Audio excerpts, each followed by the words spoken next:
itu juga perlu dievaluasi juga ketika nanti pemberiannya itu seperti apa. Karena ketika memberi anak itu kan juga kita juga harus memahami anak. Ketika anak itu sedang tumbuh gigi misalnya, biasanya kan anak itu tidak mau makan gitu Bagaimana sih cara mencarakannya dan anak itu benar-benar bisa makan? Ataupun misalkan anak itu ini anak udah makan belum misalnya? Ini sudah makan kok banyak, tapi yang dikasihkan itu apa? Apakah sudah sesuai dengan kebutuhan atau belum? Itu kan terkait bagaimana pola asuh kita kepada anak, Kemudian tugas kita sebagai orang tua kayak gimana?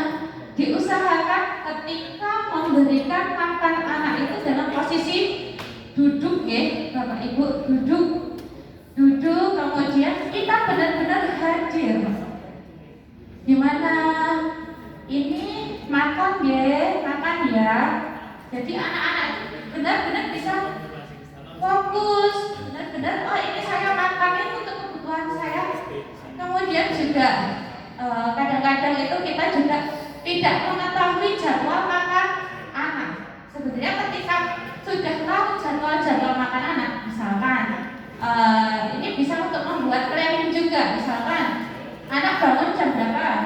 Misalkan masih ASI jam 6. Kemudian biasanya kan anak 2-3 jam ketika anak itu supaya apa? Supaya itu tuh memberi sinyal anak itu lapar. Bukan nyemil kayak gitu.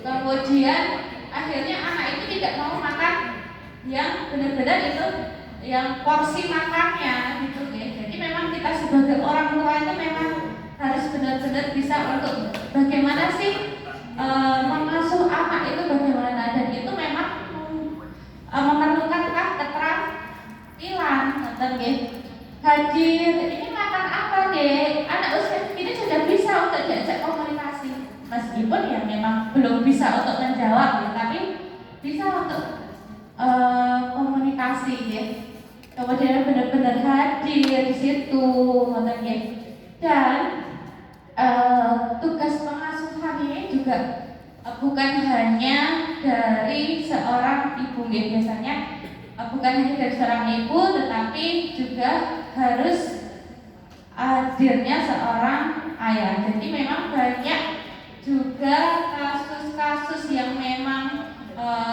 anak itu bermasalah itu karena kurang vitamin A.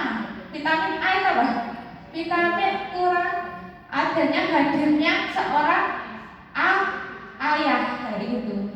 Jadi ada ibu, ada ayah, seakan-akan ada tapi tiada, betul ya? Dan ini orang tuanya lengkap kok.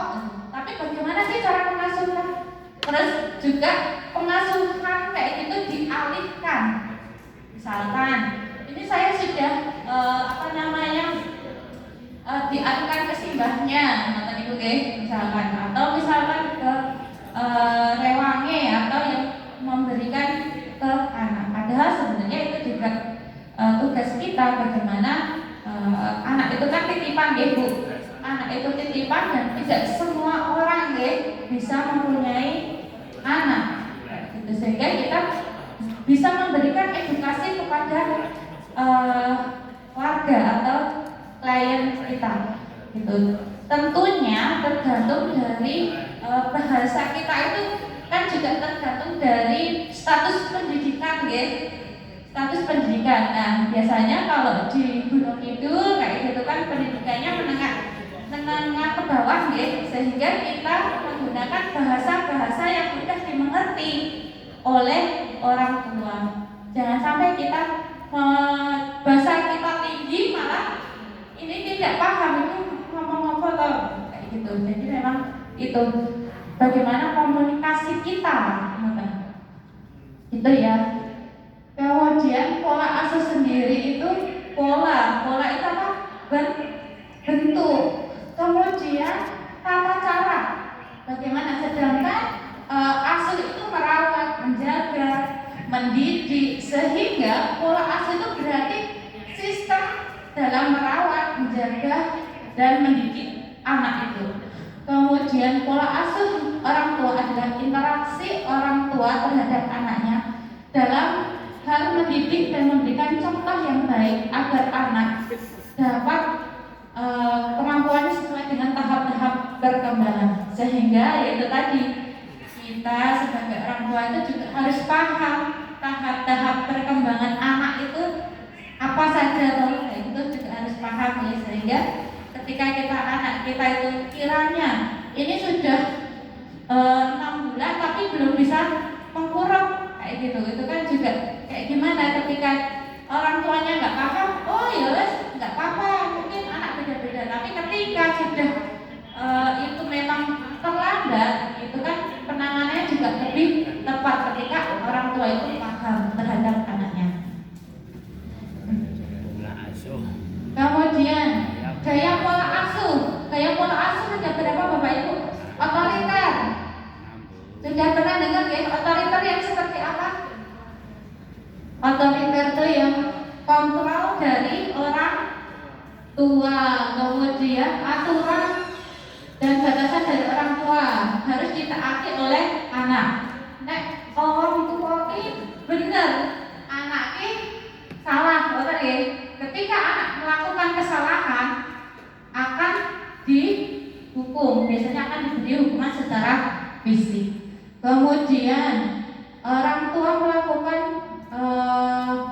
hukuman secara fisik, biasanya harus mesti pembelajaran, kamu harus begini, kamu harus begitu, kamu mesti begini, gitu ya. Kemudian permisif itu lawannya dari otoriter, misalkan tidak ada bimbingan maupun aturan yang ketat dari orang tua. Jadi nek anak misalkan anaknya nggak mau makan, ya udah kayak gitu ya. Kemudian biasanya karena menghindari, nanti nek misalnya tak paksa nangis, tapi tidak mencari tahu bagaimana sih yang terbaik untuk anak itu seperti apa, kan ya. Kemudian anak dibiarkan berbuat sesuka hati. Anak tidak akan dihukum meskipun melanggar aturan. Tidak peduli anaknya melakukan hal-hal positif atau negatif. Kemudian biasanya penggunaan kata ya deh, terserah. Kemudian terserah apa sih? Terserah apa mau.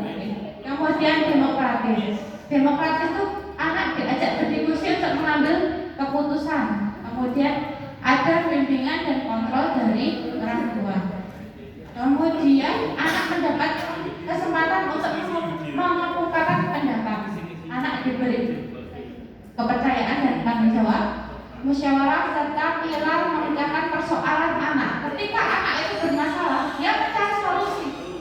Kayak gitu. Misalkan nih, anak gak mau makan, kayak gitu. Gimana sih caranya ngerateni anak? Kayak gimana tuh kayak gitu. Kemudian biasanya ketika sudah bisa untuk diajak diskusi, kayak gitu. Biasanya penggunaan katanya, menurut adik gimana? Coba silahkan pikirkan. Gitu. Adik boleh pilih, ya. Gitu, ya. Nah, ini saya menemukan di jurnal memang pola asuh yang baik diterapkan oleh orang tua kepada anak adalah pola asuh yang demokratis yang ditandai dengan sikap adanya terbuka antara orang tua dan anak. Mereka membuat aturan-aturan yang disetujui bersama. Dalam hal ini aturan yang disetujui bersama terkait asupan makanan anak balita, mungkin diskusi dalam keluarga. Memang benar ketika bicara tentang pernikahan di usia dini, ya, kebetulan dari kami UPT Perlindungan Perempuan dan Anak Kabupaten Gunung Kidul itu bekerja sama dengan pengadilan agama, sehingga anak yang mau menikah di bawah umur itu memang harus melakukan konseling dulu di kami. Itu adalah syarat yang mutlak dari PA. Jadi memang ya tadi ketika sudah melakukan konseling, dan kami melakukan konseling itu bukan hanya dari catatnya saja, tetapi dari orang tuanya, gitu. Sehingga ya memang dari hasil konseling itu bisa menjadikan rekomendasi ke PA apakah dari anak itu diloloskan apa enggak, karena memang dari hasil konseling itu memang kebanyakan itu anak dengan KTG, kehamilan tidak diinginkan kayak gitu. Kemarin juga pernah ada klien ternyata anaknya sudah lahir dan itu masih usia sekitar 17 tahun, ternyata benar BBLR dengan berat badan itu 18 dan panjangnya 40 kayak gitu.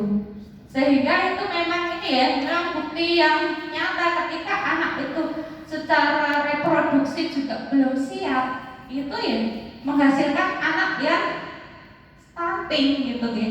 Jadi ini memang PR kita bersama. Tetapi kan kalau dari pertimbangannya, kalau dari pengadilan agama itu ketika nanti sudah hamil, kemungkinan besar juga diloloskan karena apa? Karena terkait dengan status anak kayak gitu ya. Karena memang ketika tidak dinikahkan itu nanti status anaknya status anak dari ibu, dan itu juga PR kita bersama memberikan edukasi kepada masyarakat tentang kesehatan reproduksi dan juga tentang ini Bapak Ibu sekalian ya, jadi budaya yang ada di masyarakat.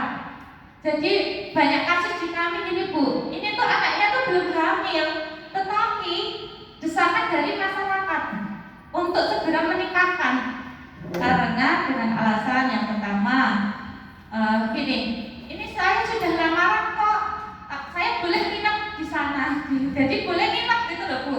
Ini memang benar budaya atau memang kebiasaan ya? Nah, saya sudah lamaran, jadi saya boleh nginep di sana loh. Dari masyarakatnya boleh.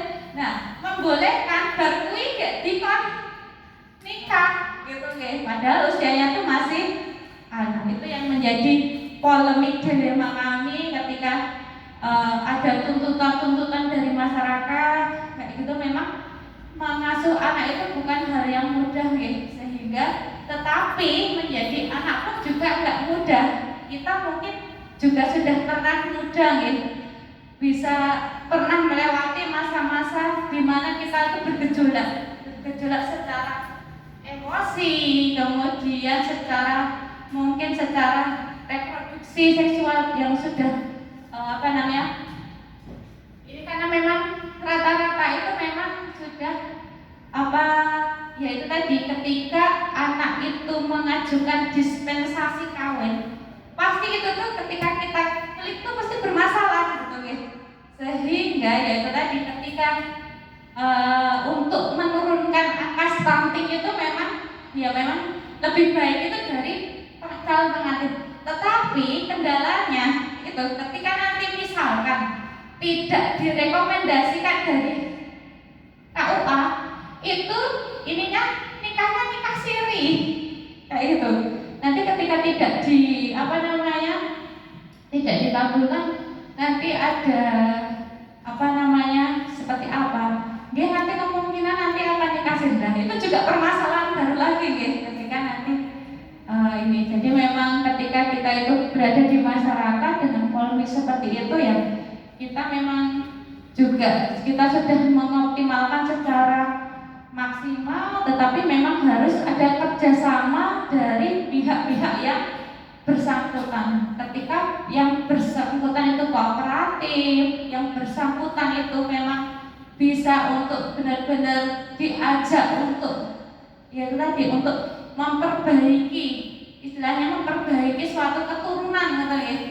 Itu ya itu tadi PR kita bersama memberikan edukasi kepada masyarakat. Pola asuh yang baik itu berperan penting dalam mencegah stunting. Pola asuh erat kaitannya dengan perilaku dan kebiasaan yang dilakukan oleh anggota keluarga. Misalkan itu tadi saat kehamilan kayak itu memang lebih baik kalau kehamilan itu terencana gitu. Ketika memang belum mau untuk hamil hamil kayak gitu ya, bagaimana cara untuk mencegahnya, misalkan menggunakan KB. Sehingga memang ketika memang kehamilan itu terencana, insya Allah secara ibu dan bapaknya itu juga siap. Yang terencana aja kadang-kadang susah dia untuk menjalinnya, apalagi yang tidak terencana. Misalnya pola asuh dalam stunting juga dipengaruhi aspek perilaku, terutama pola asuh yang kurang baik dan praktek pemberian makan pada bayi dan balita. Dan juga yang dari audit stunting kemarin itu memang perilaku yang seperti asap rokok itu perilaku hidup sehat. Anaknya nggak rokok tetapi terkena paparan rokok, itu juga kita harus memberikan edukasi.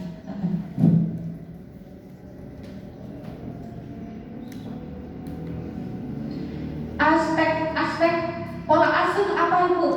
Yang pertama adalah mental bonding. Sudah pernah mendengar bonding Bapak Ibu? Bonding kepada anak.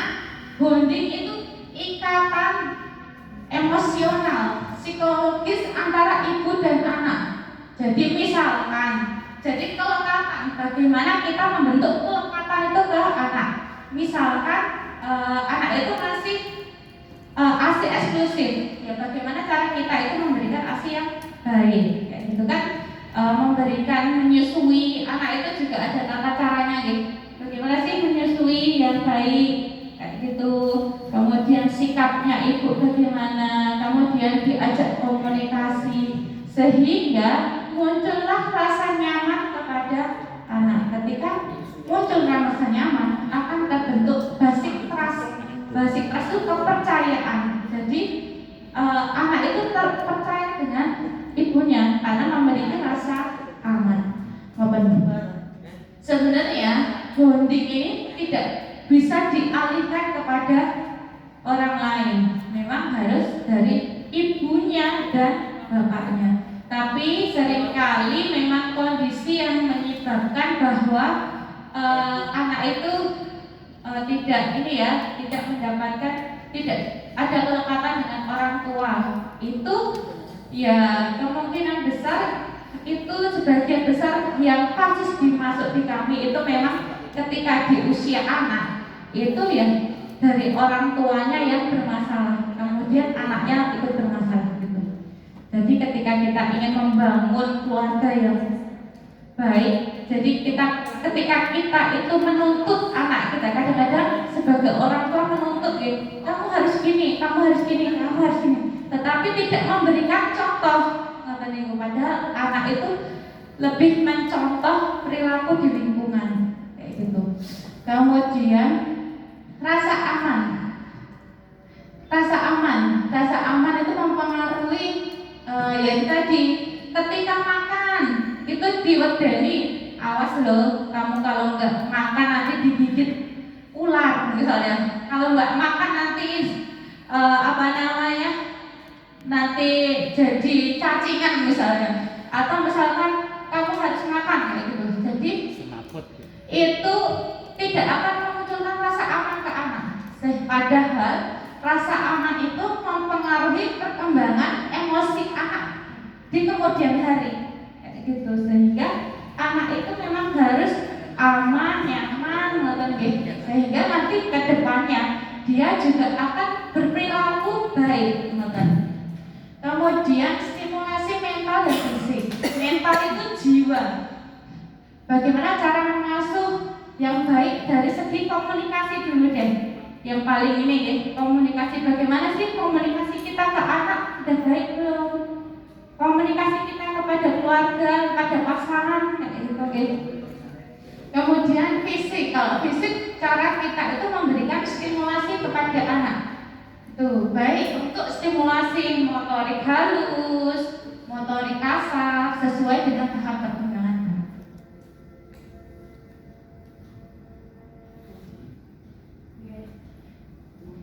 Pola asuh yang baik untuk mencegah stunting yaitu memahami dari sebelum kehamilan, yaitu mempersiapkan kehamilan, kemudian pemenuhan gizi saat hamil, kemudian stimulasi janin. Jadi janin di dalam kandungan itu sudah bisa diajak interaksi Bapak Ibu.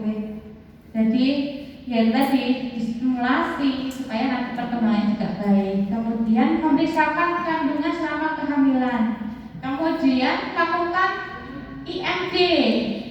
Kemudian biasanya ini ya dari pihak puskesmas atau ini memang IMD itu juga sangat penting juga untuk juga membangun kelekatan bayi kepada ibu. Kemudian memberikan ASI sampai 6 bulan. Kemudian dilanjutkan MPASI dan ASI dilanjutkan sampai 2 tahun. Pantau tumbuh kembang anak dan membawa ke posyandu. Kemudian imunisasi rutin. Kemudian juga praktik memberikan makan, ASI eksklusif, MPASI, praktik kebersihan dan sanitasi lingkungan, cara cuci tangan, kebersihan lingkungan, mencegah penyakit dan infeksi. Kemudian rangsangan psikososial itu memberikan stimulasi kepada anak. Memanfaatkan layanan kesehatan, konsultasi dengan bidan dan kesehatan lainnya. Lakukan pengasuhan yang baik dan benar, menyenangkan. Kemudian cegah stunting dengan memberikan pengasuhan yang baik untuk anak. Mungkin ini sudah mau jam sudah lewat. Sekian dari saya, kurang lebihnya saya mohon maaf. Assalamualaikum.